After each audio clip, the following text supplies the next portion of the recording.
Current UFC சாம்பியன்ஸில் hype இல்லாமல் அண்டர்ரேட்டடாக இருக்கிற fighters 2 பேர் இருக்காங்க. Flyweight champion Pantoja, middle weight champion Dricus Du Plessis. இவங்க 2 பேருமே வெல் ரவுண்டட் ஃபைட்டர்ஸ். பென்டோஜாவோட ரெஸ்யூம் பாருங்கள். ஃப்ளைவெயிட் கண்டெண்டர்ஸ் அத்தனை பேர் ஆல்ரெடி டிஃபீட் பண்ணிட்டாரு. மொரனோ, ராய்வால், ஸ்டீவ் வர்சாக், அலெக்ஸ் பெரேஸ், மெனல்கேப், மேட்ச்னல். பென்டோஜா அந்த டிவிஷனோட பெஸ்ட் ஃபைட்டர்ஸை ஃபைட் பண்ணியாச்சு. ஆனால் யூஎஃப்சி பவுண்ட் ஃபார் பவுண்ட் ரேங்கிங்ஸில் பாருங்கள், பென்டோஜா வந்துட்டு நம்பர் 12 தான் இருக்காரு. யூஎஃப்சி ஃப்ளைவெயிட் சாம்பியனான பென்டோஜா வந்துட்டு டிஸ்ரெஸ்பெக்ட் தான் வந்துட்டு பண்ணியிருக்காங்க. யூஎஃப்சி எப்பயுமே ஃப்ளைவெயிட் டிவிஷன் வந்துட்டு ரெஸ்பெக்டே பண்ணதில்லை. டிமிட்ரிஸ் ஜான்சன்லாம் வந்துட்டு கோட் லிஸ்ட்டில் இருக்கிற ஃபைட்டர். ஆனால் அவரை வந்துட்டு பென் ஆஸ்கரனுக்காக வந்துட்டு ட்ரேட் பண்ணாங்க. பென்டோஜா ஃபைட்டிங் ஸ்டைல் எல்லாமே வந்துட்டு ஓகே தான். ஒரு பர்சனாலிட்டி பில்டப் மட்டும் பண்ணி ஃபைட்டை அவருமே ஹை பண்ண லேர்ன் பண்ணி தான் ஆகணும். ஏன்னா யூஎஃப்சி ஆல்ரெடி அவருக்கு வந்துட்டு பெரிய அளவுக்கு அட்டென்ஷன் கொடுக்கறதில்ல.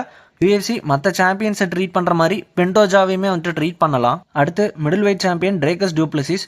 யூஎஃப்சியும் சரி ஃபேன்ஸும் சரி நாம் வந்துட்டு அலெக்ஸ் பெரேரா, இஸ்லாம், ஒமாலி, டொப்போரியா ஒரு லெவலில் பார்க்குறோம். டிடிபியும் பார்த்தீங்கன்னா அதே அளவுக்கு ஸ்கில்டான ஃபைட்டர் தான். டிடிபியோட ரெஸ்யூம் பாருங்கள். இஸி, ஸ்ட்ரிக்லன், விட்டேக்கர்னு 3 ஃபார்மர் மிடில் வெயிட் சாம்பியன்ஸ் வந்துட்டு டிஃபீட் பண்ணியிருக்காரு. பிரன்சன் டில்லுமே வந்துட்டு டீசெண்டான வின்ஸ் தான். இஸி, டிடிபி இந்த ஃபைட் பார்த்தீங்கன்னா யூஎஃப்சி பயங்கரமாக ஹைப் பண்ணியிருக்கலாம். ஆனால் யூஎஃப்சி வந்துட்டு அவங்க சைடில் வந்துட்டு சரியாக ப்ரொமோஷனே பண்ணல இந்த ஃபைட்டுக்கு. டிடிபி இஸி ட்ராஷ் டாக் பண்ணாங்க ப்ரெஸ் கான்ஃபரன்ஸில். இந்த இயரோட பிக்கஸ்ட் ஃபைட்டில் வந்துட்டு இஸி டிடிபி மேட்சப்பும் ஒன்று. ஆனால் அந்த ஃபைட்க்கான ப்ராப்பர் ப்ரொமோஷன் வந்துட்டு யூஎஃப்சி சைடில் நடக்கல.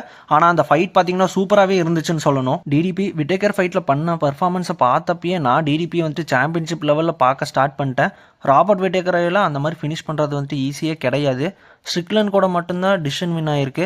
ரீமேட்ச்சில் டிடிபினால அவரையுமே வந்துட்டு ஃபினிஷ் எடுக்க முடியுதான்னு பார்ப்போம். டிடிபி ட்ராஷ் டாக்கும் நல்லா பண்ணுறாரு. ப்ரெஸ் கான்ஃபரன்ஸில் ஈஸியாக அளவு விட்டார், ஸ்ட்ரிக்லண்ட் அழுக வச்சார். ஆனால் யாருமே டிடிபி ட்ராஷ் டாக்கை வந்து அப்ரிஷியேட்டே பண்ணுறதில்ல.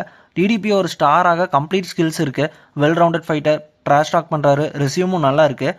டேனா ஒயிட்டும் யூஎஃப்சியும் பார்ஷியாலிட்டி பார்க்காம எல்லாருக்கும் ஈக்குவலாக ஹைப் பண்ண பார்த்தா ஆடியன்ஸாக ஃபைட்டர்ஸை நாமளே சப்போர்ட் பண்ணி ஸ்டார் ஆக்குவோம். ஆனால் அவங்க பார்த்தீங்கன்னா அவங்க யார் ஸ்டார் ஆக்கணும்னு நினைக்கிறாங்களோ நாம் வந்துட்டு அவங்கள ஸ்டார்னு அக்செப்ட் பண்ணணும் அப்படிங்கிற மாதிரி யூஎஃப்சி ஒரு அப்ரோச் எடுத்துகிட்டு இருக்காங்க.